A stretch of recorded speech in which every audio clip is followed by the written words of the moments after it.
Combate naval de Pacocha. Este hecho ocurrió en las costas de la actual ciudad de Hilo, departamento de Moquegua, en el mes de mayo de 1877. En 1877 el presidente constitucional del Perú, Mariano Ignacio Prado, enfrentaba una revolución dirigida por el exministro de Hacienda y eterno caudillo político, Nicolás de Piérola. En la noche del 6 de mayo de ese año, el blindado Huáscar, que a causa de las tensiones políticas entonces imperantes se encontraba al igual que los demás barcos de la escuadra bajo orden de inamovilidad y anclada en el puerto del Callao, fue asaltado sorpresivamente por partidarios de Piérola al mando del capitán de fragata retirado Germán Astete y dos oficiales navales en actividad, los hermanos Bernabé y Manuel María Carrasco. 70 marineros de la fragata Apurímac, que se encontraba anclada al lado del Huáscar, apoyaron a los revolucionarios en esta acción tipo comando, ignorando que su aventura los conduciría a una confrontación con la Real Marina Británica. Una vez en manos de los rebeldes, el Huáscar se hizo a la mar para apoyar la causa de Piérola e inició diversas acciones de sabotaje contra fuerzas gubernamentales, las que fueron calificadas por el propio gobierno peruano como actos de piratería. Entre aquellas, el Huáscar interceptó dos vapores mercantes de bandera británica pertenecientes a la Pacific Eastern Navigation Company, el Santa Rosa y el John Elder, en los cuales los revolucionarios intentaron inspeccionar la correspondencia oficial. Solo la firme oposición de los comandantes de las naves impidieron la consumación de estos hechos.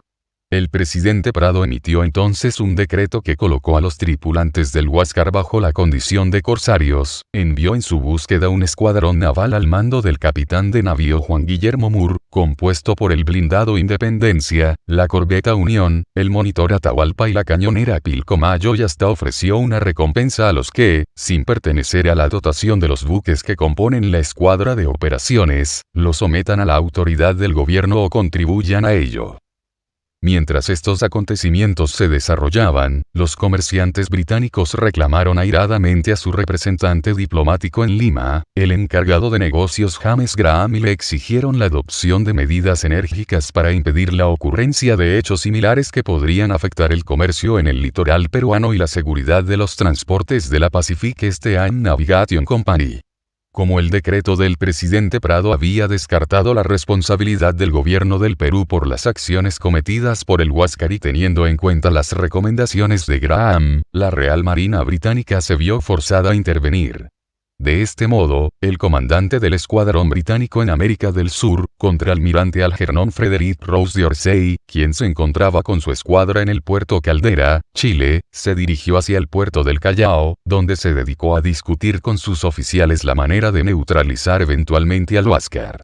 En consecuencia, el 16 de mayo de 1877 y como primera medida, de Orsay hizo llegar un mensaje de advertencia al comandante del blindado peruano, en el cual le señaló: si se repite, señor, un acto similar al cometido contra los vapores John Elder y Santa Rosa, me veré forzado a tomar posesión del barco por la fuerza y retornarlo a las autoridades legales.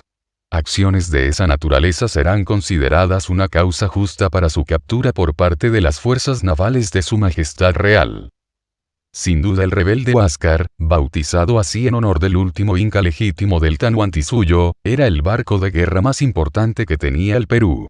Aquel blindado de mar con espolón, había sido diseñado por el capitán Cooper Coles de la Real Marina Británica y construido entre 1864 y 1865 por la Irish Brothers de Birkenhead, en Liverpool. 1. Desplazaba 1.130 toneladas, tenía 67 metros de largo, 11 metros de ancho y 1.500 caballos de fuerza. Su casco de hierro, pintado de gris, estaba protegido por un blindaje de 4,5 pulgadas en el centro, reducido a 2,5 pulgadas en la popa y la proa. Entre el casco y el blindaje poseía una separación de madera de teca de 14 pulgadas para reducir el impacto de los proyectiles. Contaba con una torre giratoria, operada manualmente, llamada Torre Coles en honor a su diseñador, de 30 pies de diámetro, con un blindaje de 5,5 pulgadas en la que se desplegaban dos cañones rayados de avancarga Armstrong de 300 libras. Detrás se ubicaba una torre hexagonal desde donde se gobernaba la nave. También poseía dos cañones Armstrong de 40 libras ubicado cada cual en las partes laterales y un Armstrong de 12 libras en la popa. Con una sola hélice propulsada por dos máquinas alternativas horizontales, alcanzaba una velocidad de 11 nudos y tenía una capacidad de 300 toneladas de carbón repartidas en 4 calderas rectangulares, lo que le permitía largos viajes en alta mar. El blindado era tan maniobrable que podía dar un giro de 180 grados en apenas 2 minutos. Para los estándares de esos tiempos, el Huáscar, aunque relativamente pequeño, era un barco de guerra formidable.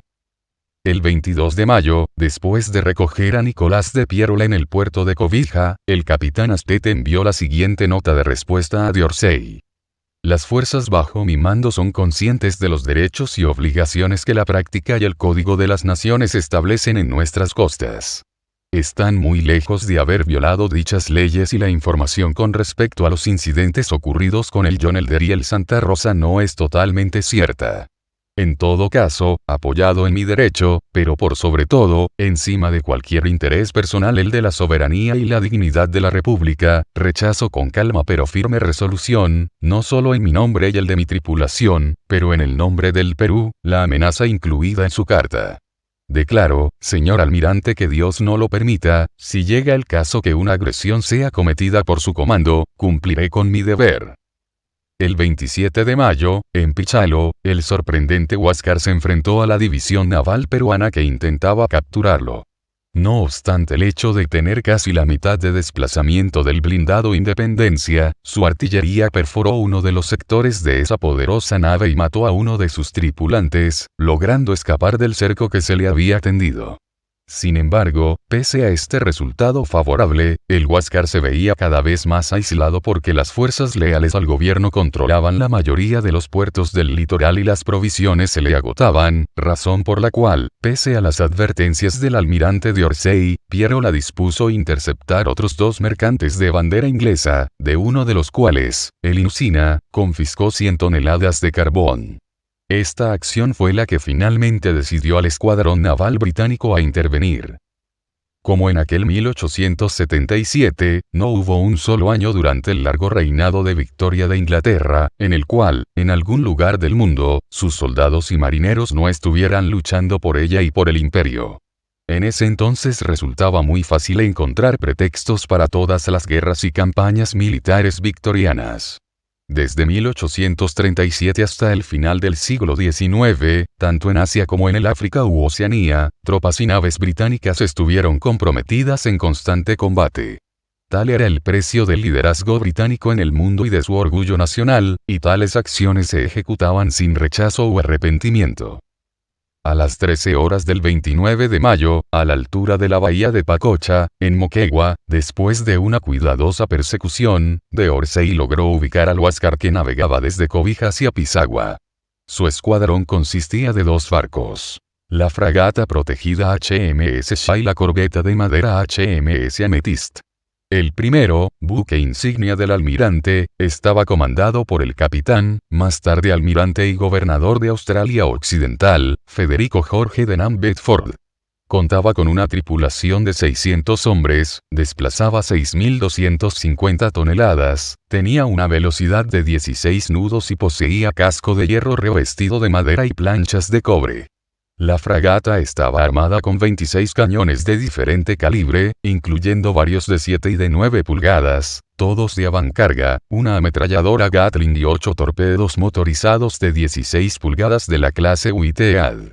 Bautizado así en honor del rey de Persia, Nasir-ud-Din, quien visitó Inglaterra en la fecha de su botadura, el Shah era en esa época la nave más grande y rápida de la Real Marina Británica y era una de 3 enormes fragatas diseñadas para confrontar, en un hipotético escenario de guerra, a los cruceros estadounidenses de la clase Wampanoag.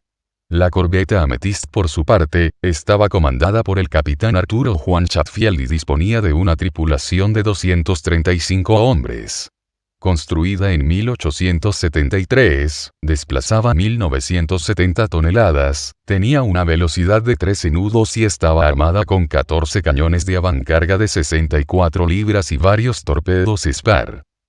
El contraalmirante británico quería la rendición inmediata e incondicional de la nave peruana, que había detenido sus máquinas para parlamentar, y poco después de las 14 horas despachó en una lancha al teniente primero Jorge Rainier con las siguientes instrucciones. Dígale al comandante del Huáscar que he venido a tomar posesión del barco en nombre de la reina Victoria. Si su bandera no es arriada, me veré forzado a capturarlo por la fuerza. Considerando la absoluta superioridad en fuerza y velocidad del Shah, usted debe convencer al comandante del Huáscar a evitar la pérdida de vidas de sus oficiales y tripulación, e inclusive la total destrucción que pueda ocurrir. Si se rinden y el barco es entregado de inmediato, respetaremos las vidas y la propiedad personal de todos a bordo, y de ser el caso, no los entregaremos al gobierno, sino que los desembarcaremos en un punto neutral, que podrá ser decidido por su comandante. Para ser la raza de una pequeña isla, los británicos siempre han producido mucho más que su cuota correspondiente de hombres capaces y talentosos, y durante la era victoriana había una superabundancia de ellos en muchos campos. Y esas personas escondían, detrás de finos modales y una rígida moral, una energía violenta, permanente, que los condujo a todos los rincones del orbe. Así, Gran Bretaña levantó grandes ejércitos y construyó poderosas armadas dirigidas por oficiales que tenían una convicción incuestionable de que sus tradiciones, sus creencias y doctrinas eran las mejores del mundo, y por ello actuaban, como en este caso, como la policía del mundo.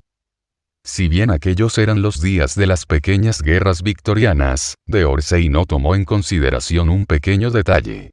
No se encontraba en el África colonial ni en Asia, sino en el continente americano, tierra de los hijos del sol, los incas, confrontando la extraordinaria nave de un país occidental, que estaba destinada a convertirse en una leyenda.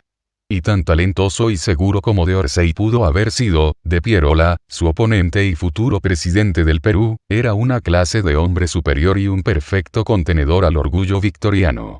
El almirante británico también pareció ignorar el profesionalismo, determinación y capacidad del capitán Germán Astete. Asimismo, se le escapó otro detalle. Aun cuando su escuadrón contaba con una tripulación conjunta de 824 hombres y 40 cañones, así como diversos torpedos, mientras que el barco peruano tenía solo 4 cañones y una tripulación de 179 hombres, sus naves eran de madera protegida, mientras que el contrincante era un blindado. Bajo todas estas circunstancias es difícil saber si la decisión del almirante de atacar estaba motivada en una fuerte sensación de superioridad británica o si sencillamente fue un acto de estupidez o de falta de criterio. El orgulloso Nicolás de Pierola rechazó el ultimátum considerando que la demanda británica constituía una injerencia en un asunto doméstico, desarrollado en aguas territoriales peruanas, y replicó a Rainier que la bandera peruana en el Huáscar solo sería arriada cuando no quedara un solo hombre a bordo para sostenerla. Asimismo añadió que no le importaba en nada el superior poderío del que se le hablaba y que la amenaza de la fuerza era una grave ofensa contra la soberanía del Perú. Subrayó que el uso de la fuerza sería respondido con la fuerza. Tan pronto como el teniente británico retornó a su nave, de Pierola, consciente que el combate era inevitable, emitió la siguiente proclama a su tripulación. Hombres del Huáscar, todos a sus puestos. Ahora la revolución de Pierola ha concluido. Ahora somos solo peruanos ante quienes el destino ha encargado la defensa de nuestra bandera y la de toda América. ¡Viva el Perú! Arriba, Nicolás de Pierola, eterno caudillo peruano quien lideró a bordo del Huáscar la revolución contra Prado. En Pacocha rechazó la intimidación británica y prefirió luchar antes de entregar la nave. Aquel no sería, por cierto, el primer incidente que confrontó a barcos peruanos y británicos. El 16 de mayo de 1830, cumpliendo directivas de sus vicecónsules en Lima y Callao, las fragatas de guerra británicas Sapphire y Tribune, armadas con una artillería combinada de 70 cañones, interceptaron a la fragata peruana Libertad, a bordo de la cual se encontraba el vicepresidente peruano Juan Antonio Gutiérrez de la Fuente, y demandaron reparaciones por la captura del Hidalgo, un barco de bandera mexicana con cargamento inglés, que las autoridades peruanas sospecharon estaba cometiendo contrabando.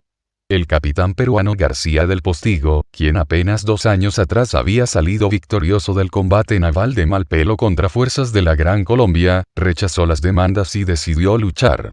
Sin embargo, el vicepresidente lo convenció de lo contrario, porque los 24 cañones de la fragata no podían competir contra el poder de fuego de los británicos. El incidente fue resuelto por la vía diplomática. Londres despidió a sus 2 vicecónsules en el Perú y el comandante del escuadrón, capitán Henry Dundas, fue pasado al retiro por la Real Marina. 14 años después, en agosto de 1844, un escuadrón naval británico al mando del capitán John Jervis Tucker, en una típica acción victoriana, bloqueó 3 barcos de guerra y un transporte peruano en Islay y bombardeó el puerto de Arica, mientras reclamaba una serie de reparaciones por supuestas ofensas cometidas en el Perú contra intereses británicos.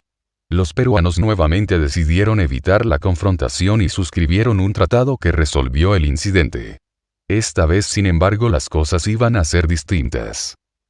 Con excepción de la última guerra contra los Boers de Sudáfrica, todas las acciones militares y navales ejecutadas por los británicos durante el reinado de Victoria fueron incidentes pequeños para los estándares de hoy, y fue dentro de esa coyuntura que se enmarcó el singular combate que enfrentaría al blindado peruano con 2 naves de la entonces marina más poderosa del mundo. Así, aproximadamente a las 15:06 horas y a una distancia de poco más de 1800 metros, el contraalmirante d'Orsay, que era miembro de aquella generación de oficiales victorianos acostumbrados a imponer su voluntad sobre los adversarios de la época, ordenó que el Shah cañoneara el Huáscar. El blindado peruano, sin embargo, no se impresionó en lo más mínimo por el poderío desplegado por sus adversarios y, conforme a lo anunciado por Pierola, presentó combate, disparando 1 minuto después. A las 15:09 horas el Amethyst lanzó su primera andanada de proyectiles. Bien dirigido por el capitán Astete y los hermanos Carrasco, el Huáscar no solo respondió los fuegos, sino que mostró un manejo admirable en combate naval que dejó perplejos a los ingleses. Pronto los proyectiles del Amethyst y el Shah, lanzados por diestros y experimentados cañoneros, comenzaron a impactar en el objetivo.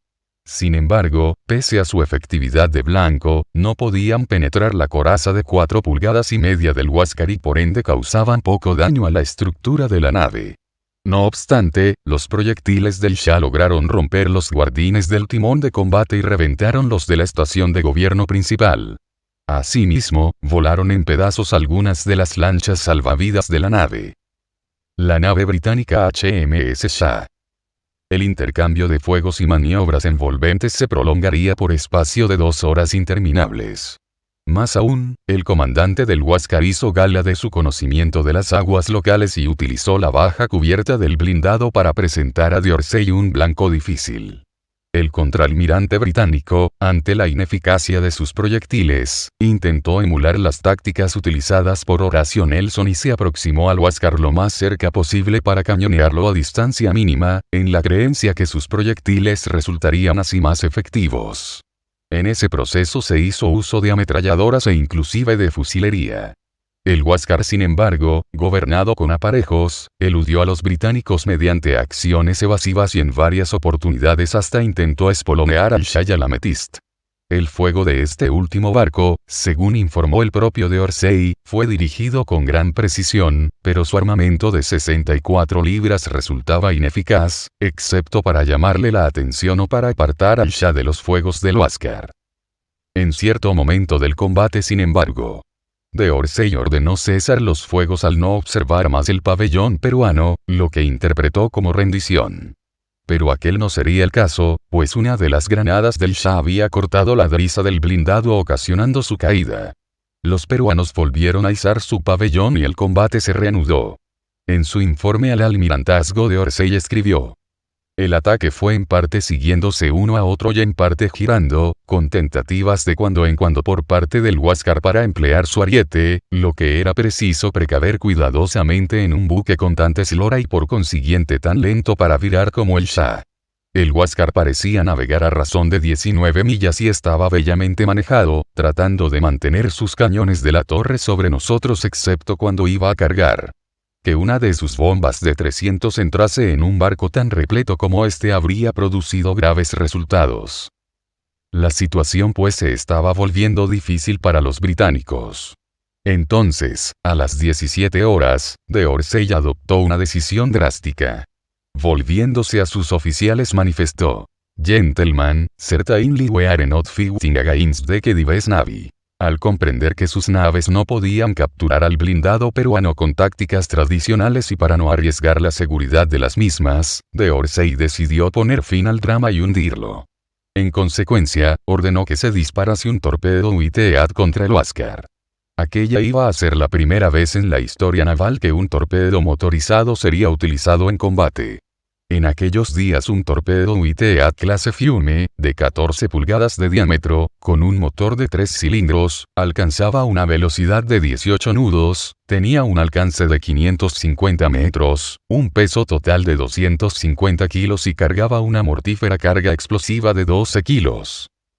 De acuerdo a una leyenda aún vigente en la sección de torpedos de Gran Bretaña, los artilleros solicitaron recibir la drástica orden por escrito, pues los peruanos habían demostrado ser unos adversarios galantes y no merecían una suerte tan terrible.